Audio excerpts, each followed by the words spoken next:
Vamos a escuchar este día, hermanos, en el libro de Hechos, capítulo 20, versículo del 7 al 12. Traemos esta bonita reflexión en este día. Hechos, capítulo 20, versículo del 7 al 12. Hechos, capítulo 20, versículo del 7 al 12.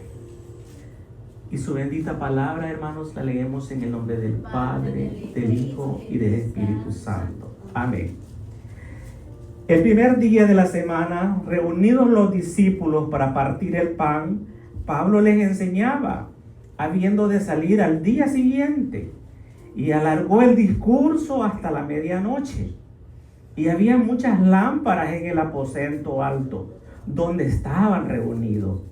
Y un joven llamado Eutico, que estaba sentado en la ventana, rendido de un sueño profundo, por cuanto Pablo disertaba largamente, vencido del sueño, cayó del tercer piso abajo y fue levantado muerto. Entonces descendió Pablo y se echó sobre él y abrazándolo dijo: no os alarméis, pues está vivo. Después de haber subido y partido el pan y comido, habló largamente hasta el alba, y así salió, y llevaron al joven vivo y fueron grandemente consolados. Gracias, Señor. Gracias te damos, Padre bendito, porque nos traes esta bella historia, Padre Santo, donde nosotros vamos a enriquecernos en conocimiento. Te pido, Padre bendito, que me des sabiduría y entendimiento para poder llevar tu palabra. Que nosotros podamos crecer espiritualmente, Padre Santo, y que sepamos que tú tienes el control de cada una de la vida de nosotros. Y que con una palabra, con una historia, con una reseña, con una anécdota, sea lo que sea, Padre Santo, tú nos vas a instruir y a preparar en este camino grande de bendición que tú tienes para cada uno de nosotros. Te damos gracias, Padre Santo, en el nombre de tu Hijo Jesucristo. Amén y amén. Amén, hermanos, pueden sentarse. Vean, en este día yo les traigo esta bonita historia. Estas historias, fíjense que yo las tenía preparadas hace como 2 vigilias anteriores, pero nunca se me dio la oportunidad de darlo en una vigilia. Pues digo yo, pues no conviene que sea de la vigilia, tiene que ser entonces del domingo en la mañana. Porque es una historia bien bonita de un acontecimiento que pasó con Pablo. Pero antes de que entremos a lo que es la enseñanza de la palabra, yo quiero explicarles el contexto de la palabra, lo que pasa antes de que nosotros lleguemos a lo que es la lectura de la palabra de este día. Te voy a contar la historia de un hombre cuya fe nos hace creer que sí Dios existe. Porque nosotros vivimos una vida de la cual creemos que Dios no está en control de todas las cosas. Y aquí les estamos hablando en esta oportunidad de un hombre que se llamaba Saulo de Tarso. Todos conocemos la historia de Saulo de Tarso, pero nunca está de más que lo recordemos para que veamos lo que Dios puede hacer en la vida de cada uno de nosotros. Dice que Saulo de Tarso era un judío fariseo de Tarso. Tarso era la ciudad. Acordémonos que antiguamente las personas eran llamadas según el lugar donde ellos vivían. Él se llamaba Saulo y vivía en la ciudad de Tarso, por eso se le decía Saulo de Tarso. Entonces dice que él vivía en la ciudad de Tarso, una ciudad de la actual Turquía, donde es Turquía y era en esa ciudad en ese tiempo. Era un seguidor celoso de la ley mosaica, dice. ¿Cuál era la ley mosaica? La ley mosaica fue la ley que escribió Moisés. Estamos hablando de los 5 primeros evangelios de la Biblia. El famoso Pentateuco, Génesis, Éxodo, Levítico, Número y Deuteronomio.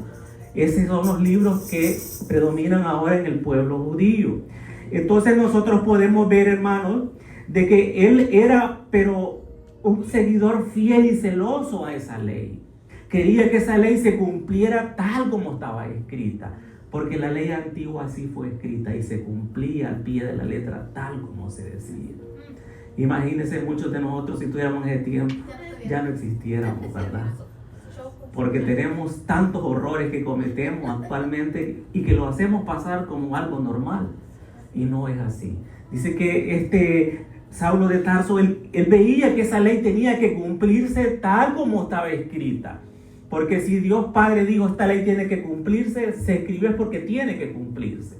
Pero nosotros no lo hacemos así. Entonces dice de que él era una persona celosa de la ley. Celosa es aquella persona que se encarga de que tiene que cumplirse. Esta es una orden y esta orden la vamos a cumplir. Él estaba siempre, ¿verdad?, llevando eso. Dice que él era algo bien importante, era un seguidor celoso, mosaico, educado en la prestigiosa escuela rabínica de Gamaliel en Jerusalén. No era ningún cincoyuca, ¿verdad? No era aquel que va a estudiar a la nocturna. Estudió en una de las mejores universidades de Saulo de Tarso.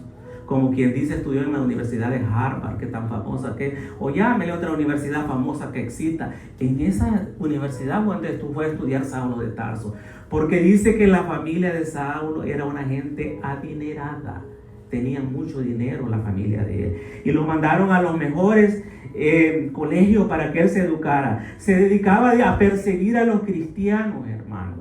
Estuvo en el apedreamiento de Esteban, el primer mártir. Mire de qué él aprendió de las mejores universidades donde se le exigía que tenía que cumplir completamente como la palabra estaba escrita. Y él seguía a todo aquel que se oponía a la ley de Dios, él lo seguía y lo mataba. Por eso dice que él fue el primero que se vio involucrado en lo que es la muerte de Esteban, el primer mártir cristiano. ¿Por qué? Porque creían que él no estaba haciendo lo correcto. Era bien exigente en esa ley. Ese era Pablo. Estuvo, dice, siempre combatiendo al pueblo. Fijémonos lo que este hombre hizo completamente. No importó de dónde él venía, simplemente quería cumplir con las leyes que para él en aquel tiempo Dios había establecido. Entonces nosotros podemos ver de que estamos creciendo espiritualmente, pero cuando convivimos haciendo lo que Dios nos manda hacer a cada uno de nosotros. Entremos en el texto de esta historia, hermanos, porque esta es una historia muy bonita que a nosotros nos trae para que reflexionemos y veamos de lo que Dios viene haciendo en la vida de cada uno de nosotros. ¿Qué hace Saulo a su inicio, hermano? Dios le cambia su nombre. Mire, cuando comenzó este proceso de Saulo de Tarso, dice que lo que primero Dios hace en su vida es cambiarle su nombre. ¿Por qué? Porque él quería que Saulo fuera una nueva persona. Ya no quería que siguiera siendo Saulo, aquel que simplemente era un ejecutor, que mandaba que hicieran las cosas tal como era. Le dice, yo quiero cambiarte tu nombre. Y de ahora en adelante te vas a llamar Pablo. Y ya no vas a perseguir a mi pueblo para matarlo, sino que lo vas a perseguir, pero para llevarle mi palabra. Mire cuán grande y maravilloso es nuestro Señor, y nos enseña de que lo primero que Dios hace en la vida de nosotros es cambiarnos el nombre. ¿Cuántos de nosotros no queremos que Dios nos cambie el nombre? ¿Cuántos de nosotros lo deseamos, pero a veces no lo aceptamos? Dios nos quiere cambiar el nombre. Dios te dice, mira, yo voy a cambiar tu nombre. Pero ¿por qué Dios nos dice eso? Para que entendamos que nosotros venimos de una vida de pecado, y esa persona pecadora con ese nombre Dios lo quiere dejar a un lado. Dios quiere hacer una nueva criatura a partir de este momento que Dios le dice que le va a cambiar tu nombre. Pero aquí es donde usted tiene que aceptar ese llamado que Dios le está poniendo. Amén. Dios le dice, yo te voy a cambiar el nombre. Dios nos cambia, hermano, el nombre, porque quiere vernos a cada uno de nosotros diferente. Yo ya no quiero llamarte como el mundo te ha llamado, porque yo te quiero ver a ti como una nueva criatura. Yo te quiero hacer algo nuevo y diferente de tu vida, que tú entiendas que te voy a cambiar el nombre porque quiero que nueva criatura tú seas. ¿Cuántos de nosotros queremos ese cambio de nuestro nombre?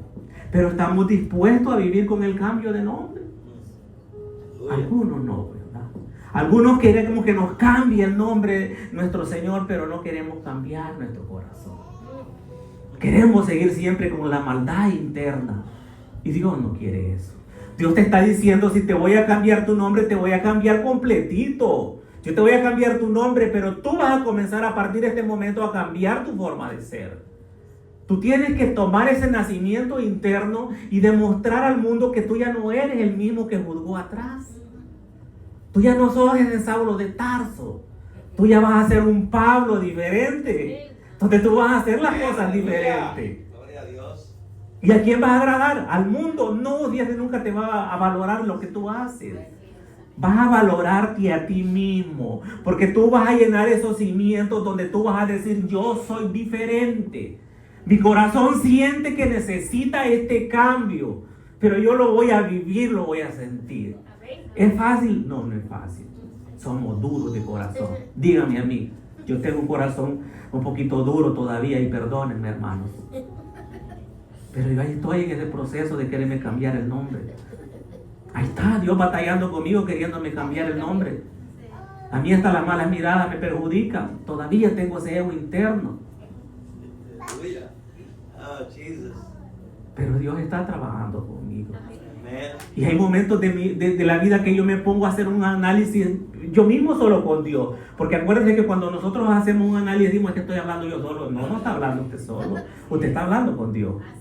Porque hable lo que usted quiera hablar, Diosito ahí está la par suya y le está escuchando lo que está diciendo. Y en vez de usted está diciendo, es que yo quisiera hacer así, y Dios le está escuchando y le dice, te voy a cumplir entonces lo que tú quieres. ¿Cuántos de nosotros vemos que el mundo a nosotros en veces nos quiere poner tropiezos en el camino para que no pasemos? Pero es que estamos haciendo lo correcto. Y Dios nos está diciendo, yo te voy a cambiar tu nombre, pero tú tienes que cambiar tu forma de pensar, de actuar, de saber que tú eres una persona ya diferente.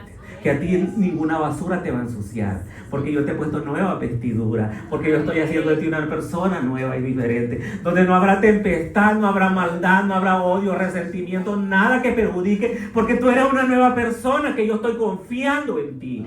Y si Dios confía en nosotros, ¿y a dónde vamos a ir entonces? En victoria, en triunfo, en gloria. Vean las cosas de esa manera. Pero tenemos que aceptar este convencimiento de querer cambiar nuestro nombre.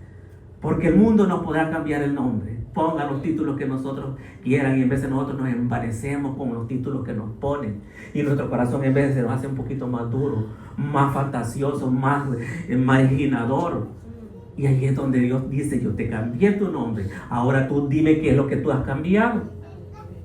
Entonces no hice bien con cambiarte el nombre si tú no vas a cambiar tu corazón. Y aquí es donde nosotros entendemos que Dios tiene un propósito en la vida. Hermanos, yo como les digo, no es fácil.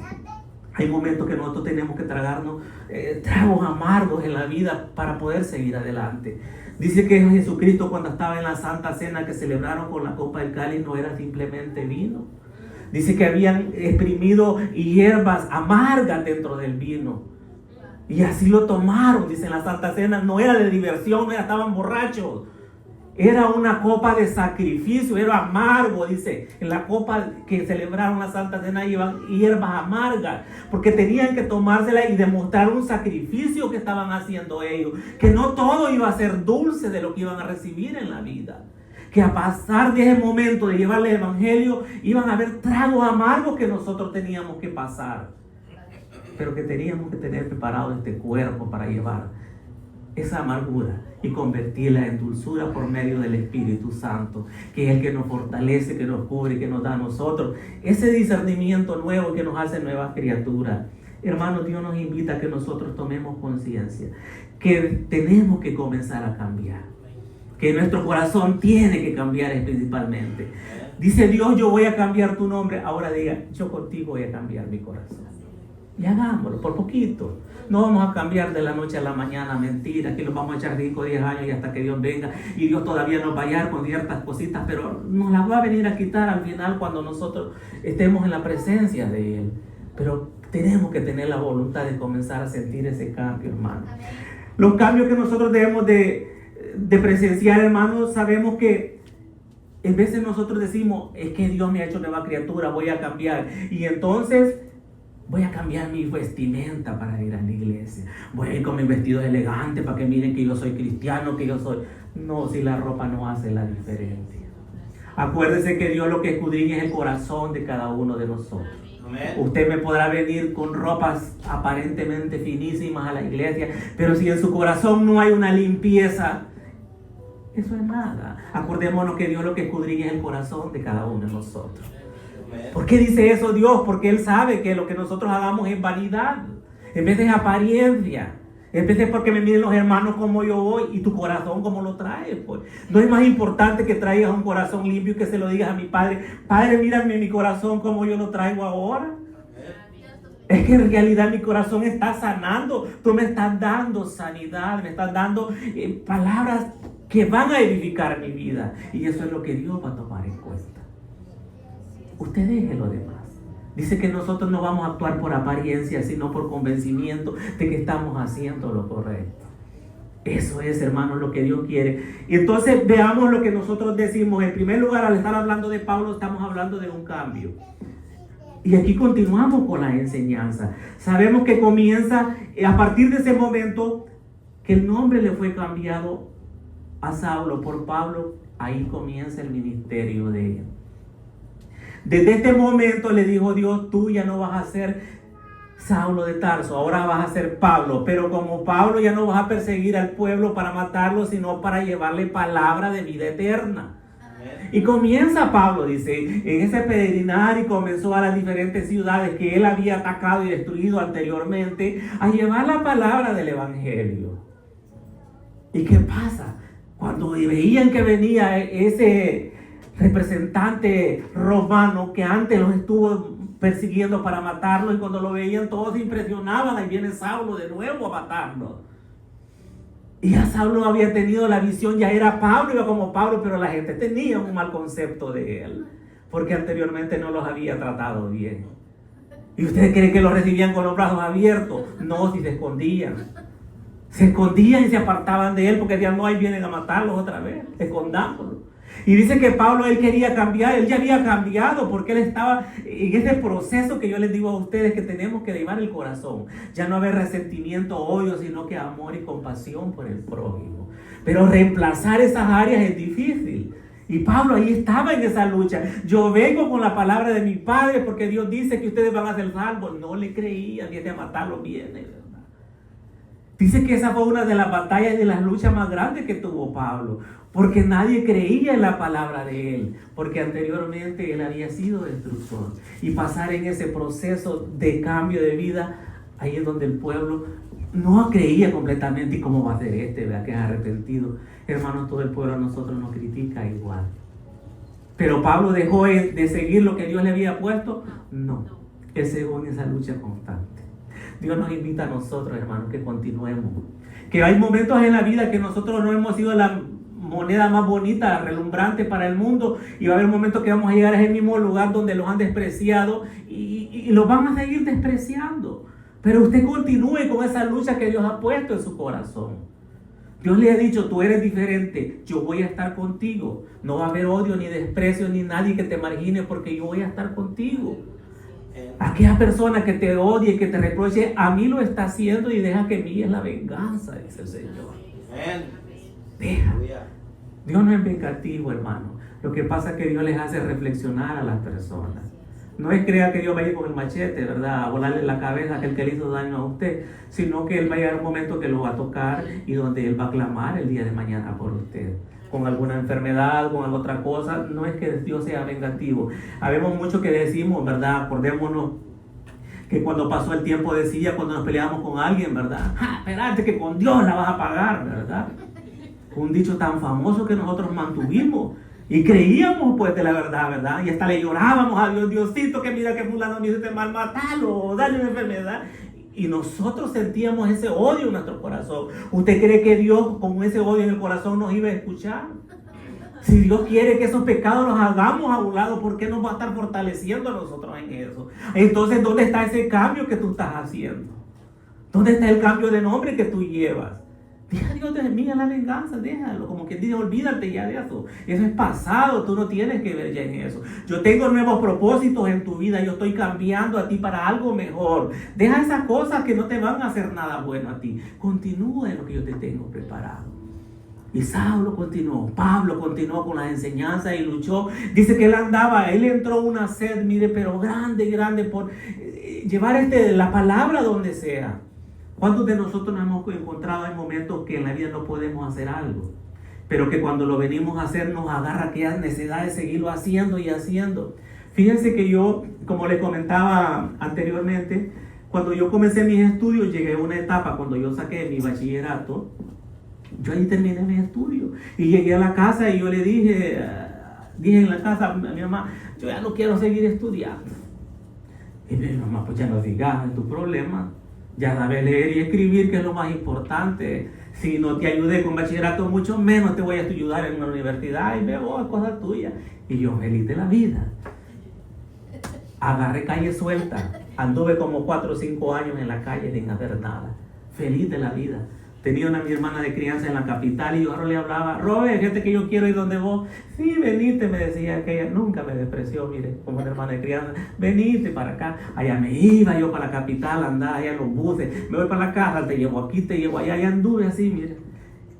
Y una persona que yo le agradezco mucho porque ella como una hermana de crianza jamás me dio la espalda a mí. Yo llegaba a su trabajo donde ella trabajaba y me decía, espérame que salga porque vamos a comer. Salíamos, íbamos a comer y después me decía, estos 10 pesos anda al cine si querés. Y yo, feliz de la vida, para arriba y para abajo. Pero llegó un momento en esas vagancias que yo anduve disfrutando de la vida, mi soltería educativa porque no quería hacer nada. Llegó un momento que yo me subía a los buses y veía un montón de alumnos con sus mochilas, con sus cuadernos y todo. ¿Y cómo te fue ahora? Ay, que tuve un examen de esto. ¿Y cómo tú? No, que estaba bien difícil. Y vos, no, que yo estaba fácil y todo. Mire, yo escuchando la plática de aquellos alumnos y yo como que era tonto en un rinconcito del bus ahí apartado. Mire que me sentí tan marginado, me sentí tan aislado, porque toda la alegría de los alumnos que venían de la escuela y yo quién era, nada. Ahí un apartadito como estaba. Mire, me fue entrando una gran necesidad en mi corazón de querer seguir estudiando. Y yo me digo, yo voy a seguir estudiando. ¿Y yo qué estoy haciendo? Hermano, perdí como 5 años. Y yo después regreso a la casa y le digo a mi mamá, que yo quiero seguir estudiando. Yo no me quiero quedar. Es tu problema, me dice. Anda a cortar café si querés para que compres tus útiles y tus uniformes si querés. Porque usted sabe que en las temporadas es lo que hace uno para comprar sus útiles y sus cuadernos, todo, uniformes. Bueno, le dije, si voy a hacer, me fui a cortar café, logré. Y en eso tenía una señora que era como mamá de crianza, que hace poco se murió la señora que me apoyó bastante. Y yo le decía a ella, fíjese que yo quiero seguir estudiando. Y ella, mira, ¿cómo hago? Y era una señora que me quería tanto a mí porque ella nunca había tenido hijos varones y a mí me quería. Y yo con este carácter tan bueno que yo tenía antes, me aguantaba la pobre señora. Porque en vez hasta me andaba buscando en la calle para darme comida, imagínense. Y yo bravo todavía con ella. ¿Qué me anda buscando? ¿Y para qué me busca? Porque ese ha sido mi carácter todo el tiempo. Pues mire lo que le quiero decir con esto, que llegó un momento de que la señora me decía, no te preocupes, ya vamos a ver cómo hacemos. Me ayudaron para comprar los cuadernos y yo seguí estudiando. Fui a matricularme al bachillerato y le digo a mi mamá, voy a matricularme. Le digo, el bachillerato para ir estudiando. Y me dice mi mamá, no, anda vos, y voy a estar grande. Yo no voy a ser responsable por vos, el día de mañana ya no querés ir, yo voy a quedar mal. Ahí ves vos, mandá. Ya está grande. Y me fui yo solito para el bachillerato a matricularme. Y había una señora ahí que era la secretaria. Y me dice, Oscar, ¿qué estás haciendo por acá? Porque yo quiero seguir estudiando. Qué bueno, me dijo que quería seguir estudiando. Mira, me dice, ¿por qué no hablas con Machuca? Que era el director de la escuela. Para que te dé una exoneración, para que no pagues todo lo que tenés que pagar y solo pagues la mitad. De verdad, le digo, sí, habla con él, decirle que tu mamá no tiene suficientes recursos que te apoye y anda con él.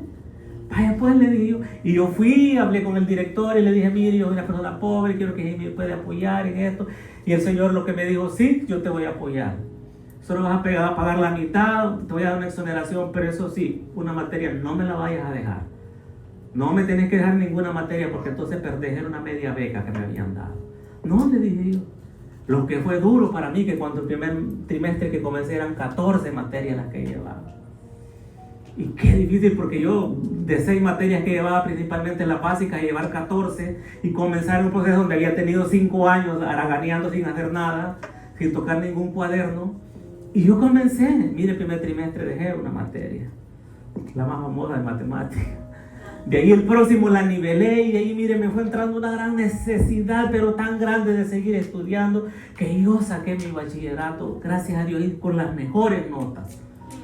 Logré, mire que al final yo estaba en segundo año de bachillerato y los maestros me tenían tanta confianza a mí que hasta me decían, Oscar, ¿crees que me ayudas a calificar los exámenes de los de primer año?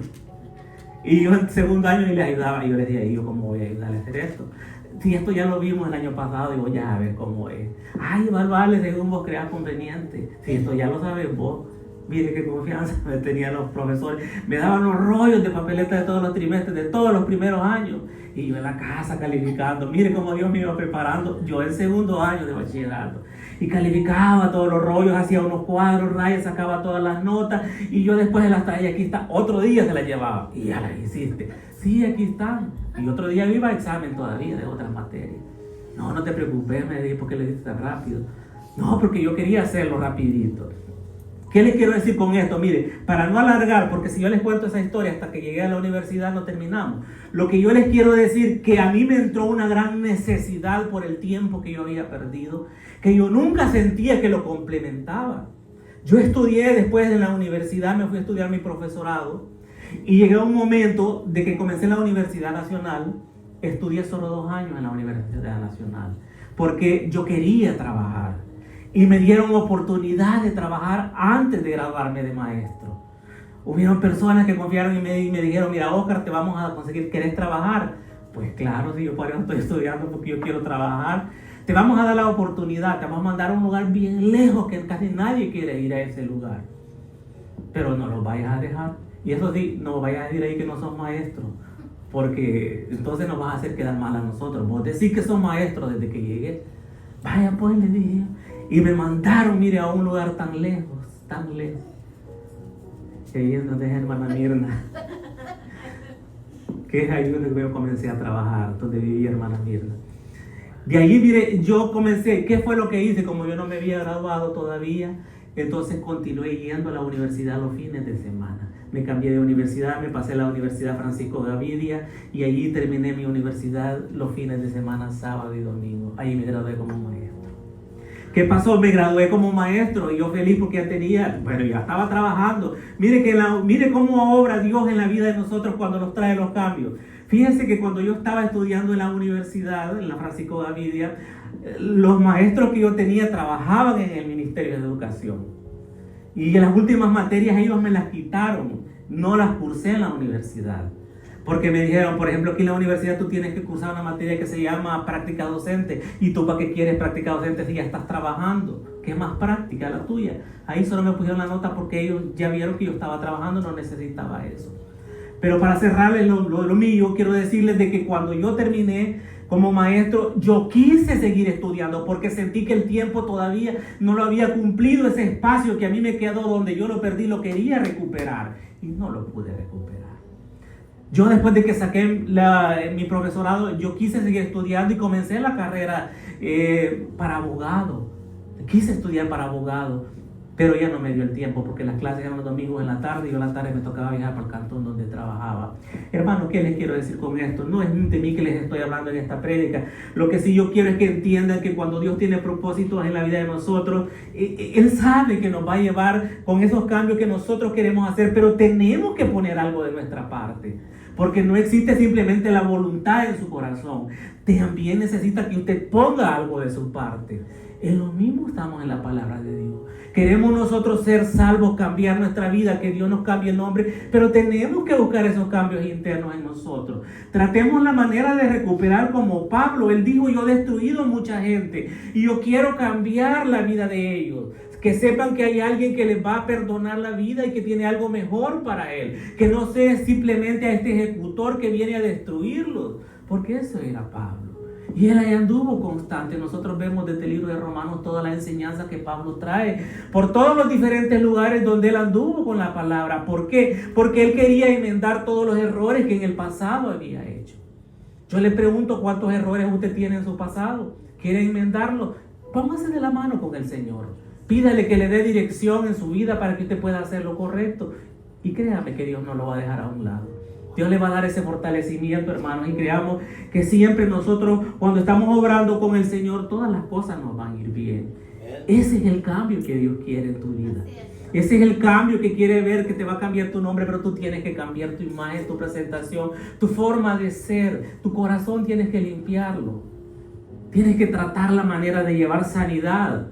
Muchos de nosotros estamos enfermos espiritualmente y nos cuesta reparar. Estamos enfermos, una enfermedad interna que nosotros sentimos que nada nos hace entrada. Habemos corazones tan duros, Habemos corazones tan difíciles que ni nosotros mismos nos conocemos. ¿Cuántas veces nosotros actuamos de una forma que hasta nosotros mismos nos extrañamos? Y que este no soy yo, ¿verdad? En vez de cómo respondemos a las personas y después nos quedamos reflexionando, wow, ¿y qué le dije, verdad? ¿Y de dónde me salió esto? Le salió de la ausencia que usted tiene del Espíritu Santo, porque usted está tratando la manera de volver de donde usted viene. Cuando nosotros nos mantenemos en este cambio, pero para progresar, ahí está Dios con nosotros. Pero si nosotros nos paramos y volvemos a ver para atrás, nos pasa lo de la mujer de Lot, que vamos a ir a destrucción. Y es lo que Dios no quiere. Entonces veamos lo que Pablo estaba haciendo, hermano. Es algo muy importante. Comienza a hacer la invitación especial, pero no le creían. En uno de esos viajes que hace, surge la historia en esta ciudad, de la que hemos mencionado en la prédica acá. Es en la ciudad de Troas, perteneciente al mar Egeo. ¿Qué observamos que hay en esta historia? Que Pablo dedicó su vida completa a Dios. Él, cuando Dios le dio una nueva oportunidad, él se dedicó completamente a Dios. Él comenzó a predicar, a llevar a la palabra del Señor por donde fuera necesario, porque sabía que Dios había puesto un propósito en su vida y él lo quería cambiar.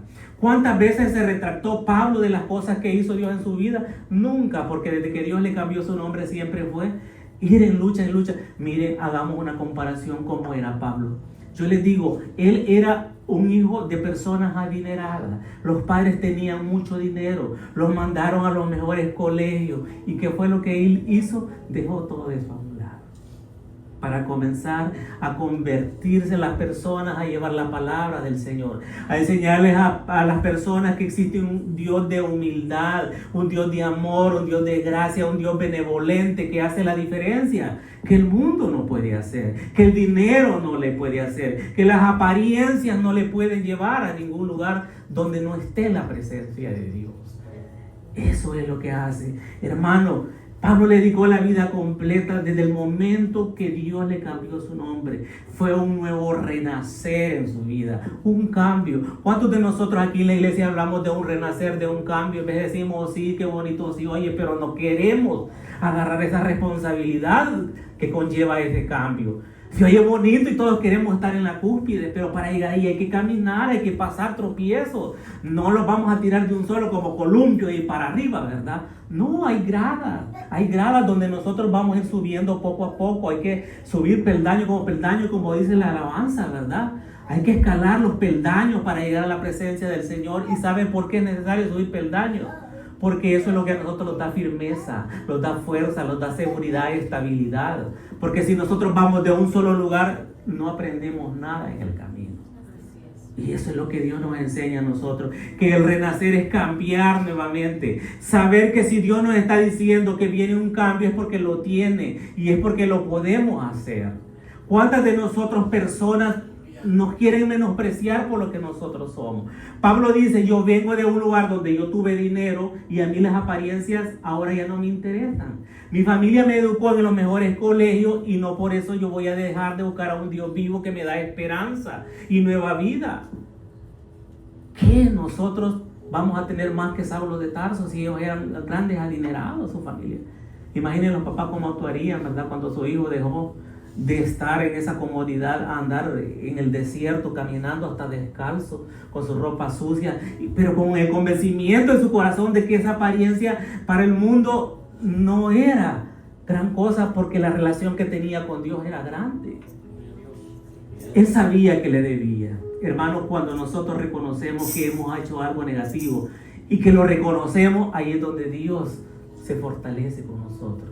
Pero en veces no queremos nosotros aceptar los errores que hemos cometido. En veces decimos, no, pero es que Dios perdona todo y me va a perdonar. No, pero ¿y usted pues? ¿Qué va a hacer usted? Dios no puede hacer todito en su vida. Él ya hizo lo más importante, dar la vida por cada uno de nosotros. Ahora nosotros ¿qué vamos a hacer? Obedecer y seguir lo que Él tiene preparado para cada uno de nosotros. Ahora bien, Pablo llamaba, dice, fíjese que él dice, Pablo llevaba la palabra de Dios para todos, hombres, mujeres y niños. La enseñanza que él daba era general. Por eso dice que él a donde fuera, él aprovechaba si un grupito de personas, él comenzaba a predicarle. Y miren lo más importante, que nosotros encontramos en la enseñanza, aquí habla de un niño, Eutico se llamaba el niño, como que dice Pedro, Juan, José, como sea, Eutico se llamaba el niño de ese lugar. Pues fue con los papás, porque no debe ir él solo, ¿verdad? Y dice que Pablo llegó a ese lugar, a esa ciudad, y dijo, bueno, vamos a predicar después en la mañana, a platicar, ¿verdad? Como cualquier cristiano platica del Señor. Y a medida él iba platicando de la palabra del Señor, la gente le llamó la atención. Y mucha gente se fueron reuniendo en esa casa. Y sintieron, y Dios ahí estaba obrando. Mire cómo Dios obra cuando nosotros estamos en relación con el Señor. Pablo comenzó a llevar la palabra y dijo, el Señor nos da una nueva oportunidad. Si tú eres pecador, arrepiente, ven a los pies de Cristo, que Él tiene un perdón para contigo. Y la gente le llamó la atención porque todo el mundo le hablaba de destrucción. Y la gente le llamó, como cuando nosotros nos hacen un llamado de prosperidad, de cosas buenas, ponemos el oído, ¿verdad? Entonces en ese lugar dice que así fue. Pablo, él comenzó con su predicación en aquella casa y la gente se fueron reuniendo. Y mire lo que dice la palabra, que llegó hasta un buen tiempo lo que era la prédica. Nosotros en vez de la prédica con media hora nos aburrimos. Con media hora que predique aquí el que está al frente, ya estamos aburridos con sueño. Ya no queremos, ¿verdad? Y miren lo que dice aquí Pablo en la enseñanza. Comenzó desde la mañana. La conversación que tuvo se le llegó hasta la noche. Y siguió la noche todavía. Y amanecieron, déjeme decirle, amanecieron todavía. Por eso esta prédica yo la tenía preparada para una vigilia. Para que entendiéramos que vale la pena el esfuerzo que nosotros hacemos. Pablo no dijo, yo estoy cansado, hasta aquí vamos a llegar, continuamos mañana. Dice que él lo hizo en la enseñanza en este día porque el otro día iba a partir para otro lugar.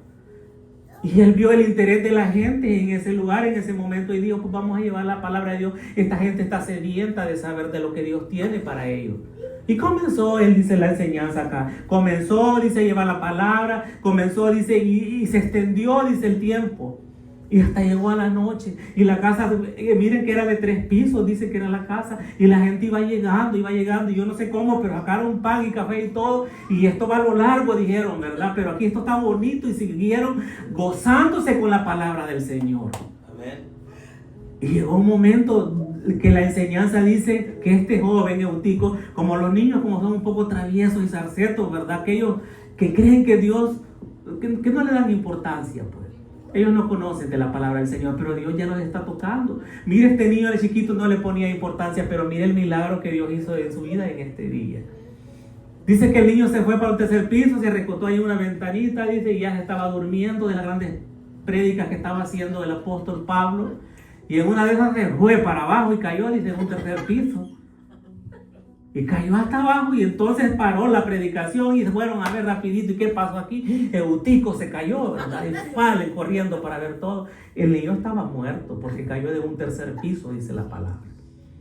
Cayó, dice, y todos lo fueron a reunir y ver. Y dice Pablo, no se preocupe, que él no está muerto. Vino, le pidió al padre, hizo oración por él y el niño dice que se levantó. Y después que se levantó, ¿qué dijo, verdad? No, como estamos nerviosos, nos vamos. No, dijo Pablo, sigamos en oración, continuemos y vamos a seguir con el servicio, ¿verdad? Y dice que Pablo regresó, dice, al lugar donde estaba de la enseñanza y él continuó hasta el alba, dice. ¿Sabe qué es el alba, verdad? Es el amanecer. Mire hasta dónde llegó esta predicación que Pablo hizo en este día. Desde que amaneció, desde tempranito, pasó todo el día, pasó en la noche, se les cayó el Eutico, ¿verdad? Lo juntaron, pero eso no lo suspendió. Eso siguió de motivación todavía. Llegó un momento de que subieron y siguieron con la enseñanza hasta el alba. En la mañana, dice, llevaron un joven niño, dice, el joven vivo, y fueron grandemente consolados. Ese fue un milagro que Dios hizo. ¿Valió la pena estar en ese lugar todo el día? Valió la pena, porque Dios se hizo sentir. Dios hizo sentir la presencia del Espíritu Santo ahí, y ahí hubo una sanidad. Ahí hubo un milagro. Rescataron a este niño. ¿Usted cree que este niño cuando creció no llevó en su corazón lo que él vivió ahí? Que en una casa hubo un hombre que venía predicando la palabra de Dios y que él se cayó y se murió y fue resucitado. Déjenme decirle, Pablo no venía predicando él que yo voy a resucitar muertos, pero él confiaba en un Dios vivo. Dios nunca dijo, Pablo, yo voy a resucitar los muertos. Pero Dios en ese momento le dio la oportunidad porque no estaban chambreando en ese lugar. No estaban comiéndose al prójimo. En ese lugar estaban en oración. Estaban constantemente con el Espíritu Santo ahí en ese lugar, llevando la palabra de Dios. Dice Pablo, no es como el otro. Dice que otro día él iba a ir a predicar a otra ciudad. Pero no dijo como mañana me voy y me quedo descansando, que nadie me moleste, ¿verdad? No, él siguió, mire, con la palabra y todo el día y anocheció y amaneció en la enseñanza. Y es que en ese día Dios tenía preparado un milagro. ¿Para qué? Para que el pueblo entendiera que la realidad, la palabra de Dios, sí es fuerte y tiene respuesta. Hermanos, Dios tiene promesas para cada uno de nosotros. Amén. Y nosotros tenemos que tener la seguridad que cuando Dios está en control, todo es favorable. Hermanos, yo te digo en esta mañana que tú tienes que entender que Dios, cada uno de nosotros nos enseña que como este niño recibió este milagro, el día de mañana este niño llegó a crecer y todo el mundo le dijeron, mira, en esta casa aquí estuvo el apóstol Pablo, oró por ti que te caíste de ese y tú fuiste sano. Y este niño, ¿usted cree que no fue un seguidor de la palabra del Señor? Claro que sí, él siguió porque Dios lo utilizó como instrumento. Miren, hubieron mucha gente reunida. Cuando hay celebraciones, en vez de la gente va por ver qué come, en vez de venir por acompañar.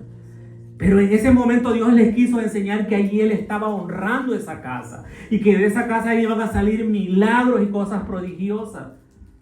Y ahí tenemos ese pequeño ejemplo, que donde Pablo iba caminando, el Espíritu Santo iba con él. Amén. Y nosotros debemos de ser imitadores también de Pablo. Muchos hablan, en cada iglesia, yo siempre he escuchado, miren, nosotros cuando comenzamos a conocer de la palabra de Dios y cuando a ti te preguntan, ¿por dónde vas a comenzar tú a leer la Biblia? ¿Se han fijado que muchos preguntan, yo quiero ser cristiano, pero ¿por dónde comienzo a leer la Biblia? Comienzo por el Génesis o me voy por dónde. Miren, lo más importante a criterios personales es que comencemos con el apóstol Pablo.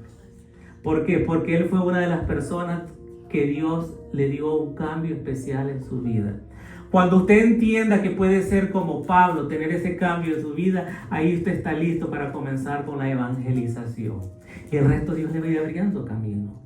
Cuando usted tenga el convencimiento que está dejando las cosas materiales a un lado, porque usted quiere entregar la vida completa al Señor, ahí es donde usted comienza a ser un buen cristiano. Porque usted comienza a seguir la enseñanza de nuestro Señor Jesucristo, sabiendo que Dios es un Dios de amor, de paciencia, y que todo a nosotros nos puede ir a resolver siempre y cuando tengamos el convencimiento de que Él está en control de cada uno de nosotros. Hermanos, cuando tú creas que todo está perdido, de ahí Dios te levantará. Tú tienes que confiar, hermano, que hay muchas cosas en la vida que nosotros creemos que ya hemos terminado. Es que yo aquí ya no puedo hacer nada. ¿Y qué voy a hacer? Déjame decirte que Dios te dice, de ahí yo te voy a levantar. Cuando tú creas que las cosas te han ido mal, que por qué, que Dios ya no está conmigo, que ahora por más que le ore al Señor, Dios no me escucha. Mira, en esos momentos que tú tienes en tu corazón que estás dudando, déjame decirte que de esos momentos Dios va a hacer grandezas en tu vida. Dios te está enseñando que tienes que pasar un proceso donde tú te vas a despertar y enfocarte en lo que Dios quiere hacer en tu vida. Vas a llegar a un momento donde vas a decir, bueno, si yo creo en un Dios verdadero, un Dios que me ha dado vida, que me da esperanza, que me enseña que el camino, la verdad y la vida es Él, y yo para dónde más voy a agarrar. Si Él le está dando las directrices completas, la dirección que usted tiene que seguir, ¿qué más va a buscar? En ese momento que usted comprenda esa realidad, ahí es donde Dios va a hacer el milagro en su vida. ¿Cuántos de nosotros necesitamos un milagro en esta vida? ¿Cuántos de nosotros andamos buscando un milagro? ¿Cuántos de nosotros venimos a la iglesia porque sentimos esa debilidad espiritual que cada día nos aparta del Señor? El milagro Dios lo tiene preparado para contigo. Búscalo. Trata la manera de ser una persona diferente. Cambia esa tu forma de actuar en tu corazón. Y de ahí es donde Dios va a hacer el milagro. De ahí es donde Dios va a cambiar tu vida. Hermanos, nosotros siempre nos vamos a poner con problemas. Todo el mundo te va a juzgar. El mundo te va a criticar por lo que tú haces o por lo que tú no haces. El mundo va a querer hacer de ti una piedra tan preciosa que ni ellos mismos lo son. Pero va a llegar un momento que Dios te va a decir en tu vida, ¿a dónde están las personas que te juzgan y te critican? ¿A dónde están? Usted dígale, no las veo. No las veo, las personas que me juzgan y me critican. Entonces Dios te va a decir, levántate entonces y sigue. Tu camino está limpio. Has superado la prueba y el enemigo se ha quedado atrás. Hermanos, nosotros debemos de entender que Dios siempre nos enseña a nosotros que la vida no es fácil, pero con la voluntad de nuestro Señor siempre nosotros podemos hacer la diferencia. Hermano, ama al Señor con todo tu corazón. No importa la hora, el tiempo. ¿Sabes por qué? Porque al final está tu milagro. Amén. No importa el tiempo que tú puedas esperar. Acuérdate que al final del día Dios tiene algo preparado para ti. Yo te invito en este día, hermano, de que no dejes a un lado las cosas que Dios tiene preparado. Tú verás muchos problemas a tu alrededor. Dale gracias al Señor porque Él te está dando la oportunidad que los puedas ver. Nosotros en veces andamos en caminos que no vemos lo que pasa a nuestro alrededor. Pero cuando logramos percibirlo, Dios nos está dando discernimiento, la capacidad para poder diferenciar lo bueno y lo malo. Pero no solo para que lo diferencie, sino para que usted escoja lo correcto. Amén. Eso es lo que nos hace a nosotros sabios. Yo les invito a que tengamos esa sabiduría en nuestro corazón, que sepamos, hermanos, que nosotros no somos del montón, que Dios nos está dando la oportunidad a cada uno de nosotros para que seamos diferentes. Mire, no importa el proceso que usted esté pasando en este día, Dios quiere hacerlo diferente. Dios quiere sacar esas piedras, esos palos que usted tiene, porque usted es un barro que Dios está moldeando. Pero acuérdese que ha pasado procesos muy negativos en su vida. Pero Dios tiene que quitar todas esas espinas y piedras y palos, porque este es un barro muy especial que Dios está modificando. Y acuérdese que cuando un producto de barro es creado por primera vez, viene con defectos, viene con cosas malas. Pero cuando pasan ese proceso de modificación, quedan más sólidas y firmes. Y cuando Dios hace una nueva vasija, es porque algo grande tiene para esa vasija, y esa vasija eres tú. No dejes que el enemigo te robe esta bendición que Él ha puesto en tus manos. Recíbela. Amén. Cree en ti, hermanos, porque nosotros es lo que nosotros hacemos, dudar de nosotros mismos. Tú tienes capacidades y dones que Dios ha depositado en tu vida. Yo te invito a que los saques y que los pongas en prueba para el Señor. Dile, yo estoy convencido de que tu nueva criatura me estás haciendo. Que yo llevo el proceso, no es fácil, pero contigo las cosas no van a ser difíciles. Y Dios estará con nosotros, hermanos. Amén. Quiero terminar la prédica de este día, hermanos, yendo a lo que es Juan 11, 25, 26, que nos dice, yo soy, dice Jesús, yo soy la resurrección y la vida. El que cree en mí, aunque esté muerto, vivirá. Todo aquel que cree en mí no morirá eternamente. ¿Quién lo está diciendo? Nuestro Señor Jesucristo. Porque Él quiere que confíe usted en Él y que haga algo nuevo y diferente en su vida. Déjeme orar por usted en este día, querido hermano. Vamos a darle gracias al Señor. Póngase de pie. Póngase de pie y digámosle al Señor, gracias Padre bendito, porque reconocemos que tú estás en control de todo lo que nos